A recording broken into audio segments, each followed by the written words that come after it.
The final wish watch.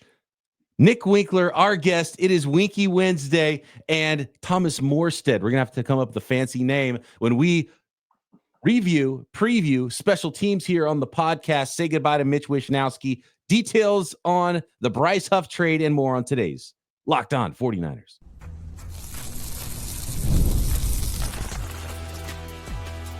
You are Locked On 49ers, your daily San Francisco 49ers podcast. Part of the Locked On Podcast Network, your team every day. Welcome to Locked On 49ers. Brian Peacock and Eric Crocker with you as always at BD Peacock at Coach Crocky on Twitter. Thanks everybody for making us your first listen on the Locked On Podcast Network, your team every day. Love and appreciate all the everydayers out there.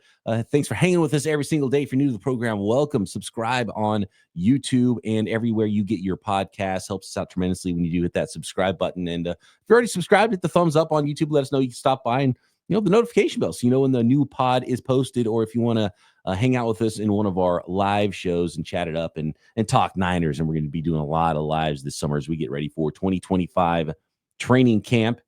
And today is another Winky Wednesday, a very special Winky Wednesday. Let's bring on today's guest. Nicholas Winkler, come on down. Can't believe it. Action News 8 Sports with Nick Winkler. Wow. I thought you were going to talk about today is the day we just glow over what we just saw from Travis Hunter. Well, I know it's minicamp, but golly, when I think of the 49ers, like, you want to go all in on just a special talent. And I text my buddies, I'm like, bro, I don't know how he did that. And one of my guys was like, man, that happens way faster in person than the camera makes it look. I mean, just an incredible play. Just one of those kind of guys. If you guys haven't seen it, you can go to the Jaguars socials, and Travis Hunter made a pretty amazing interception. He was playing for the first OTAs. He was doing wide receiver stuff or rookie minicamp. Now he's doing some DB stuff in OTAs, and they're just kind of each session they're keeping him on one side of the field. Apparently, is the way that the Jaguars are trying to do this. And just his natural ability and ball skills, stuff you can't teach. He has this play where he's running stride for stride with the receiver down the field, taps the ball up kind of to himself.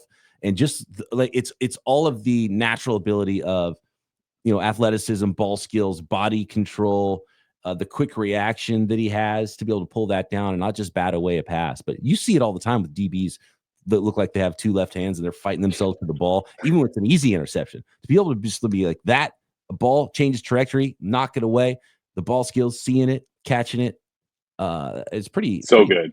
Yeah, pretty special ability. Like he dove for it. Like he's running stride for stride with the receiver, looks back, bats the ball forward. It wasn't even like he popped it in the air and then runs underneath it and picks it off. It's like he batted it forward, and as soon as he processed it super quick, dove and caught it, and it was like all of them coming like one motion. I was like, that was kind of different. That was different.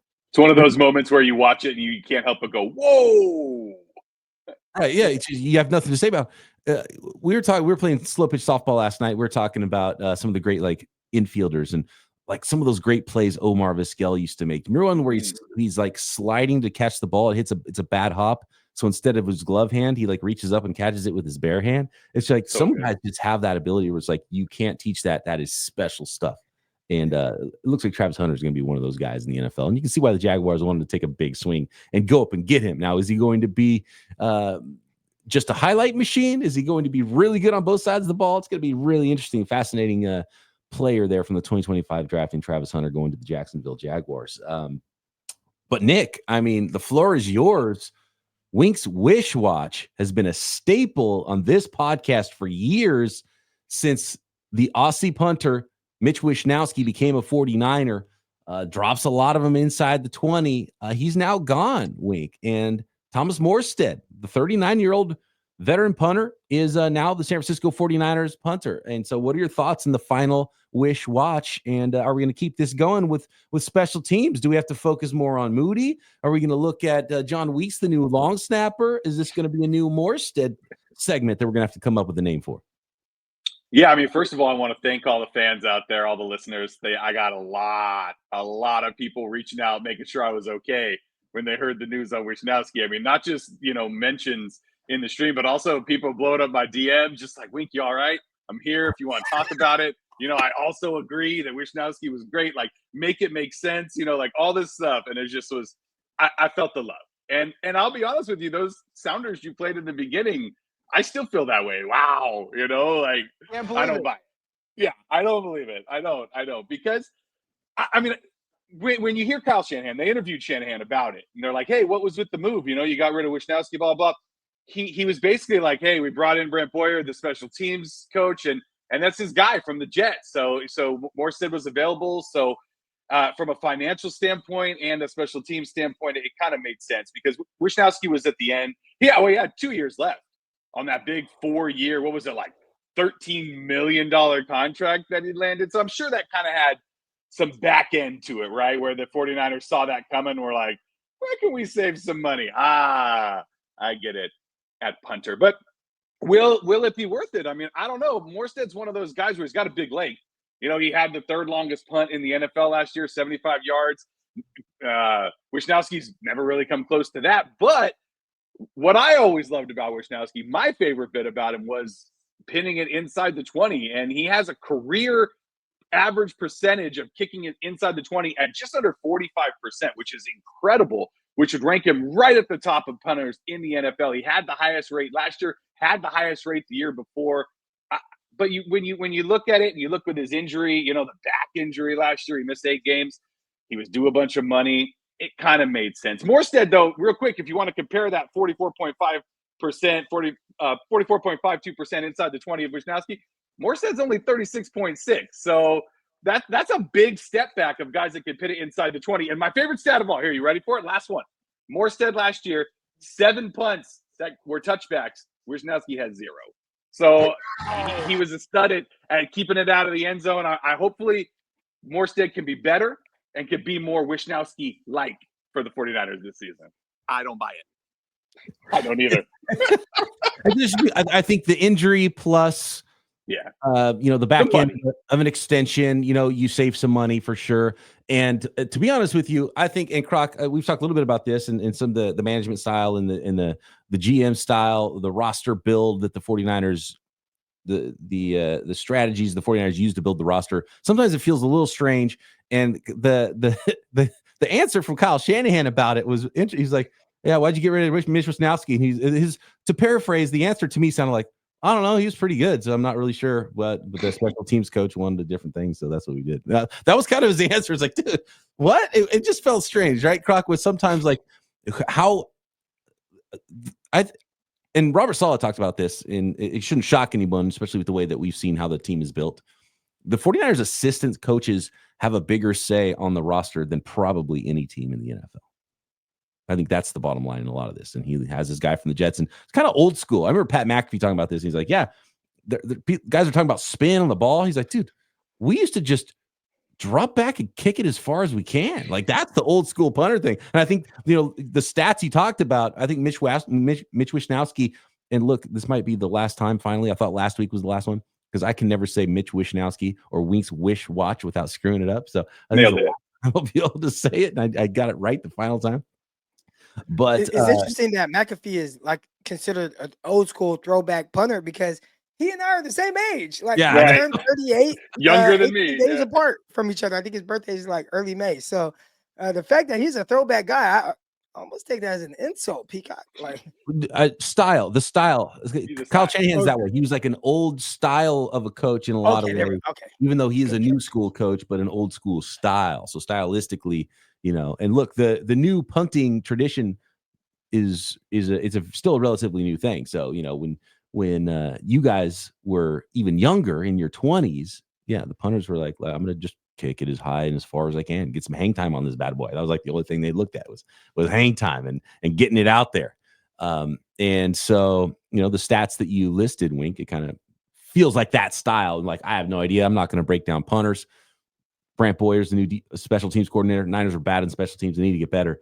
But next, guys, I want to talk about the specialist, the one specialist that they didn't change. Because, like, Tabor Pepper and Mitch Wishnowski were not problems with the team necessarily. There was an injury with Wishnowski, and I get it contract-wise. And to be honest with you, I don't think it's going to make much of a difference to have Morstead rather than Mitch Wishnowski. Or, we're not going to notice the long snapper probably very often unless you're really bad at it. And, once every 10 years, you see a game where you're like, oh my God, that guy can't snap the ball. And now we're screwed, right? And there's been some famous games, that New York Giants game with the 49ers is one that comes to mind.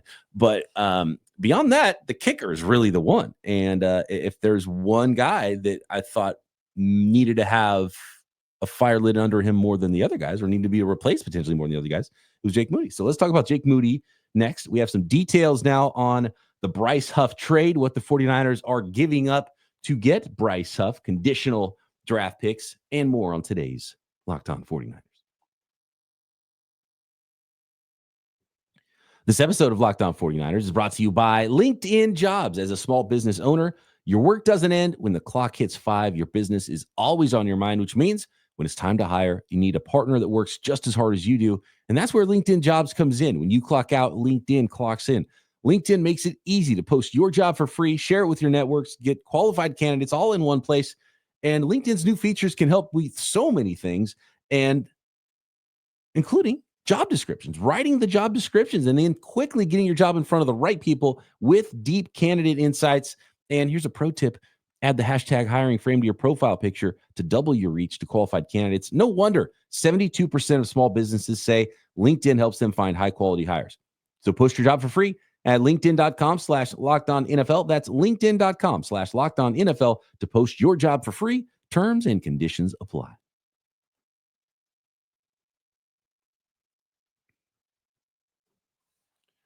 So, Wink, you've been the voice of the fan since the beginning, right?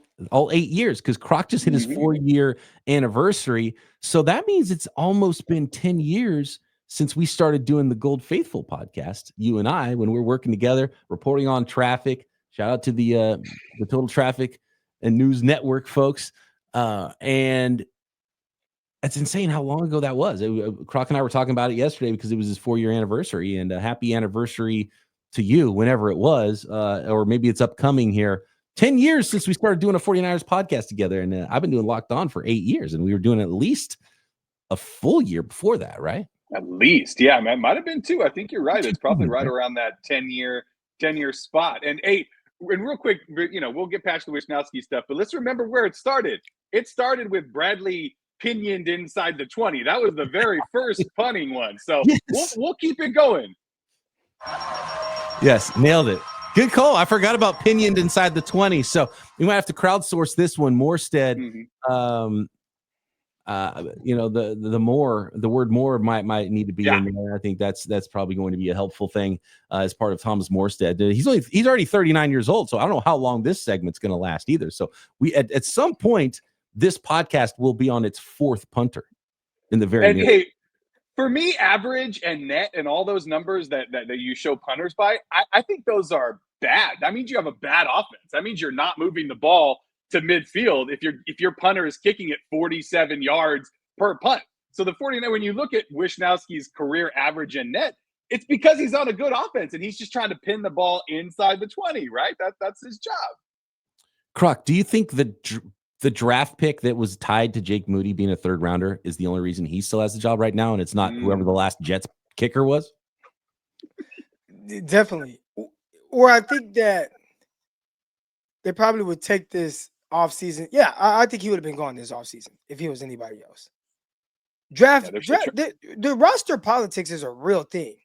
You just get more opportunities if you're someone else. And I would say for Moody, which there has been some good, right? It hasn't been all bad. He's had some big moments. And I thought, his kicks in the Super Bowl were terrific. Well, huge, an extra point, but he kicked a big field goal, a couple of them that, I think people should value a little bit more. But man, there's been some rough moments as well. And I think you start piling up the injuries and things like that and how it finished out last season. I think other people, they would have been really on the hot seat, which I think he is. I think they didn't just bring in a kicker to just bring one in. I think that there is a real competition going on. So I think they're kind of going about it the right way. It's a 3rd round pick. There's a guy that was, really good in college and a lot of high expectations, especially taking him in the 3rd round, bringing in competition and being serious about it. I like the way of going about it. how do you go about winning that competition though? Like, do they, exchange kicks come preseason? Is it solely on training camp in front of the fans? I think if it's something like that, maybe Moody is just a little bit more comfortable in that environment. I think it's probably whoever's wife bakes Brant Boyer the tastiest cookies or something, because there you go. You want to be your best friend in this. We're finding out about the 49ers special teamers. And because the reason the 49ers drafted, and again, like assistant coaches and coordinators have a big say in this. And the reason the 49ers drafted Jake Moody was because the ex-special teams coordinator put the kickers in the draft through the test, and he liked Jake Moody the most and tried to put him under pressure to make some kicks, and they liked the way he performed. And so Jake Moody, and he was thought of as the best kicker in that draft. He ended up being their guy. So yeah, there we go. So he doesn't have that person that was the decision maker that drafted him on his side anymore. So and if you're the 49ers and Greg Joseph kicks better in the summer and in preseason, I think that's the answer, right? So I agree with you. And we're going to have to do a podcast here where we rank the best camp battles as we get closer to training camp too. So keep those on your mind. Yeah, I mean, you're talking about camp battles, right? And Moody, is his job secure? No, of course not. I think there's maybe 10 to 12 guys on this team that roster spots are kind of solidified. And this is a 6-win team, right? So I think that most spots right now, if you get beat out in camp, like, you might just end up on the practice squad or just straight out cut, because you got to get better. They brought in a new special teams coordinator, especially on special teams. Last year, how many pods did we have where Monday morning we're like, oh my God, this is ridiculous. Special teams again. It was something. It didn't matter what it was. It was punting. It was field goal kicking. It was kickoffs. It was kick returns. It was everything. And so they made that switch. So now if Moody comes out early in preseason and he's missing kicks, yeah, I don't think I think that the leash is done, right? I think that it's at that point now where the best guy's going to win the job, and it might be him and it might not. They clearly want it to be him, I'm sure. Yes, yeah. They're giving him every opportunity. Yeah, it looks pretty bad if you draft a third-round kicker and he doesn't stick. And even with Mitch Wishnowski, he's like a fourth-round punter at the time. You remember at the time when they drafted him?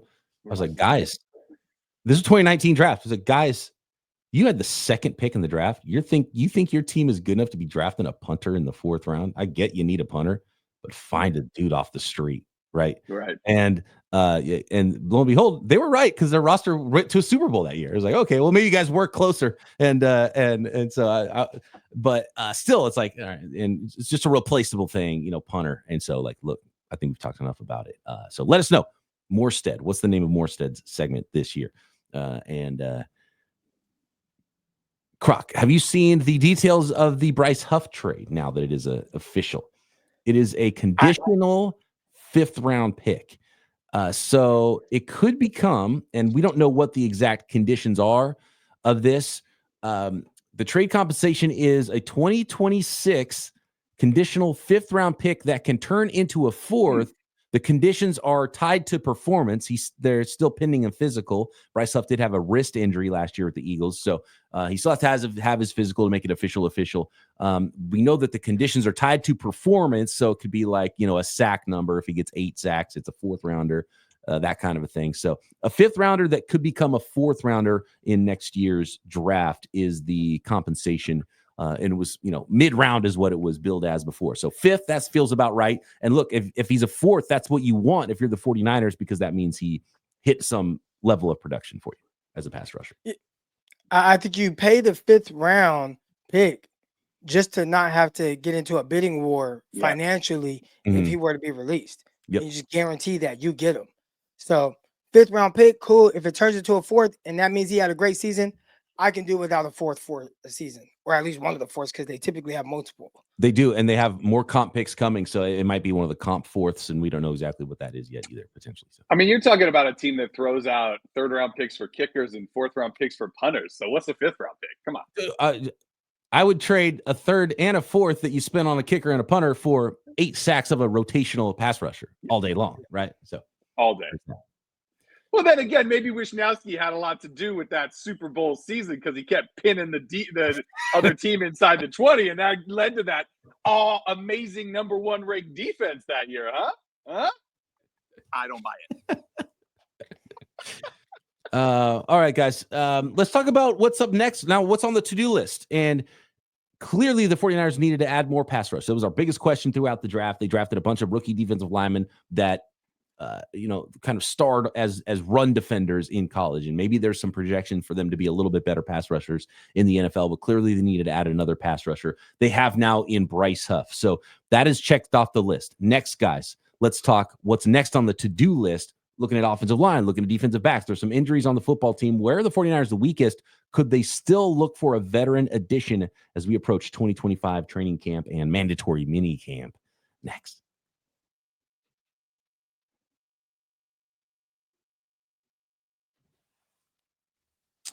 All right, Croc, I'll go to you first. How do you feel about the 49ers roster now? Got a little pass rusher in there. I know last week we talked about the Jair Brown injury to go with the Malik Mustafa injury now. Would you, and I know that you are a former DB, before we started this podcast, you were still thinking about this wonderful play that Travis Hunter made that was bouncing around your mind. Do you go to DBs in your mind? Do you go to the depth on the offensive line? Trent Williams still hasn't showed up, expected to show up. But, we know that he'll be injured at times. That's where my mind goes, is those two position groups. Is there another position group? What's next on the to-do list? Or do you think the Niners are done doing business and can just practice and start getting ready for the 2025 season?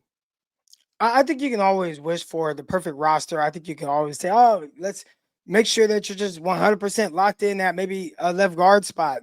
Let's get better at this center position. We can look at the linebackers. There's a little bit of youthfulness there, right? You don't have the Dre Greenlaw aside next to Fred Warner. Oh, man, these safeties, they're banged up. But I would say the biggest thing that the 49ers need more than anything for them to have a successful season, or a season that we deem successful, is just good health.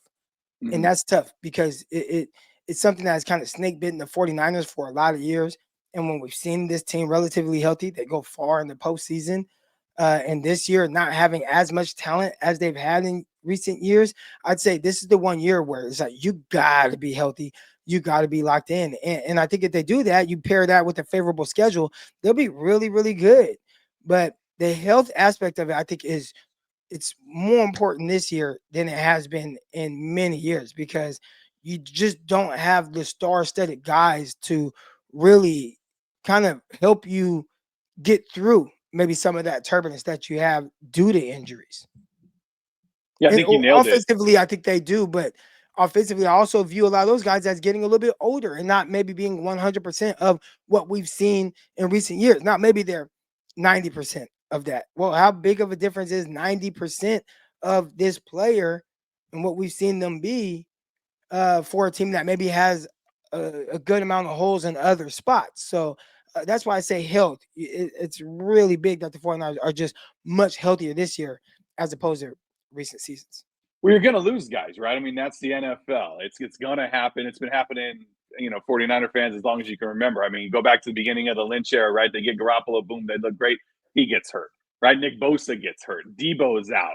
Trent Williams is out. It happens over and over and over. And when it's your key guys that it keeps happening to, you're right. It really derails a season. And hopefully the 49ers, they're going to lose guys at some point. So hopefully the guys that do step in, can help out and actually perform at a higher level.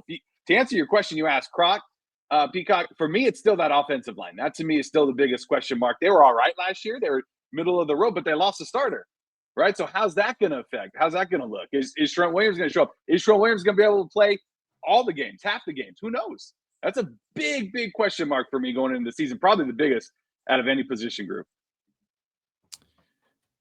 I'm looking at the offensive line right now. And I would just say depth there, because one of the clues the 49ers gave us in OTAs was that Spencer Burford was working at tackle with Trent Williams out a little bit. Mm-hmm. That tells me that means he's probably not competing, or he may be competing for depth, but they don't view him as a true competitor to that starting left guard spot unless there's injuries potentially. That's kind of just a clue. And, who knows? There's a lot that could still happen between now and training camp and preseason and week one. But it looks like Ben Barch is the guy they expect to be pretty locked in at that starting left guard spot, and he filled in nicely when Aaron Banks was out last year. But it's a kind of a big leap for that guy who's a little bit of a journeyman now to be like, okay, he's the starting guard, and we are good there. We don't have to worry about anything else. So you got Trent Williams, who hopefully is back 100%, ready to go. heel injury last year and in great shape and ready for 2025 at left tackle. Ben Barch, left guard. You got Jake Brendel at center. I think he's an upgradable guy. Dominic Pooney, awesome, rock solid. He's the only one I project to even be a starter next year on this offensive line. And then Colton McKivitz at right tackle was, we kind of talk about Wishnowski not being a problem. Colton McKivitz, he's been a guy that we talked about a lot of in replacing him potentially and being kind of a dirty starter in the NFL at offensive tackle. He was the least of the problems last year. And so I feel as good about him playing 17 games as a starter on this offensive line as anybody else not named Dominic Pooney. So you got Pooney and McKivitz at least this year, but McKivitz going into the last year of his deal. So not only depth, but also future starters on the offensive line. And I don't know that there's a guy now that the draft is over that is going to be a future starter on the offensive line. Maybe the 7th rounder Connor Colby has a lot more to him than the league saw with him falling all the way to the late 7th round. And he's going to compete on the interior with Matt Hennessy, who I think is a solid player, has started games in the NFL. The team seems to really like Nick Zakelj, and I've heard people talk about him. Like I just never seen anything good enough to warrant him being really even on the roster, let alone being someone you project to be a starter. But I'm sure in camp he's going to be in the mix with that left guard, at least depth stuff, and he's already worked in at center before. Drake Nugent's an interesting one for me at center. So with Hennessy, Nugent, and Brendel, I think depth is actually okay at center, and Zakelj, all of them can play center. I just don't know what the ceiling is of those guys and if any of them are really going to be high-level starters in the NFL or for the 49ers, but they have some depth at center right now.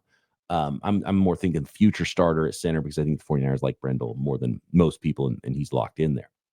But, man, that depth on the left side with Barch, who's had some injuries in his career. Trent Williams had a lot of injuries in his career. You got Spencer Burford, who the 49ers clearly don't like all that much. You got Austin Pleasance. You got Andre Dillard as backups. Nicholas Petit-Frere, who they, so like a lot of street free agents there that potentially could end up starting a lot of games for the 49ers at left tackle.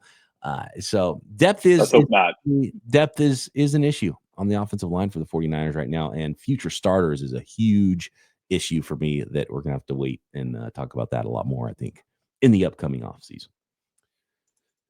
Safety 2019, Mitch Wishnowski, only 2 touchbacks that season. The best inside the 20 percentage in the league that year. He is the reason that they went to the Super Bowl in 2019 as a rookie. What a 4th-round pick. Wow. Action News 8 Sports with Nick Winkler. Can't believe it. Unbelievable. Chaz Surratt. I can get one more in there. I love that. That's fantastic stuff. Before we get out of here, talk about Wishnowski again. You mentioned linebacker, Croc. So obviously, aside from Fred Warner, you got D. Winters competing, Nick Martin competing, Jalen Graham still hanging around. Tatum Bethune had a nice rookie season for a 7th round pick. Luke Gifford was the free agent that Croc keeps forgetting who he is and what his name is. Niners brought in Stone Blanton, gave him a nice little chunk of money. I think the most of any of their undrafted free agents. So we're going to have to go to the tape, I think, on Stone Blanton, Kiner, the running back, Corey Kiner, undrafted free agent, and then Isaiah Nayer, undrafted free agent wide receiver. I think that's going to have to be an episode as well coming up here before we get camp, so we can really watch those guys as they get ready, because we've done all the deep dives on the draft picks that the 49ers have made. Look at some of these undrafted free agents a little further. But, linebacker's another one. Chaz Surratt, they just brought in Curtis Robinson, a lot of special teamers there. Are there any starters besides Fred Warner is the big question for me. And so that's going to be an awesome camp battle, because that's a lot of names. All those guys aren't going to even make the team, let alone how they're going to stack themselves on the depth chart. So that's a really fun one there. And with the addition of Chaz Surratt as a veteran this week, I think that tells us that they've kind of done their work there. They've spent draft picks. They got an undrafted guy. They brought in a veteran free agent. They've got past draft picks competing. And I think that's the group. I would be shocked if they add anybody, but a lot of questions. Chaz Surratt, is that the kid from North Carolina? Yep. That was started off at quarterback? Yeah, North Carolina and then New York Jets. Or no, he was drafted by Minnesota, then went to the New York Jets or something like that. He went from quarterback to linebacker? If I remember correctly, I remember coming out of college like a few years ago. You don't see that too often. He was an interesting prospect, I remember, as a... We talk about a bunch of prospects, so I could be getting him confused with someone else.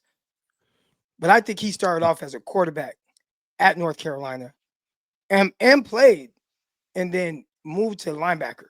I could be wrong. Yeah. So North Carolina, Chaz Surratt, he wore 21 at North Carolina, transitioned from being a quarterback in college to a linebacker in the NFL. Played college football at North Carolina Tar Heels initially as a quarterback before switching to linebacker. Drafted by the Vikings in 2021, went to the Jets for a couple of years, and then now on the San Francisco 49ers. Boyer said, I need that guy. Maybe Good he can memory. play some special teams for us. Yep. Emergency quarterback. There you go. Need it. Thanks, everybody, for making us your first listen here on the Locked On Podcast Network, your team every day. Love and appreciate all of our everydayers out there. Tell a friend and make sure you're subbed up on YouTube and everywhere you get your podcast. If you want to say hi, use the YouTube comments, or you can find us at BD Peacock, at Coach Crocky, or at Bay Area Wink. Back tomorrow, right here, Locked On 49ers. Ooh. Can't believe it.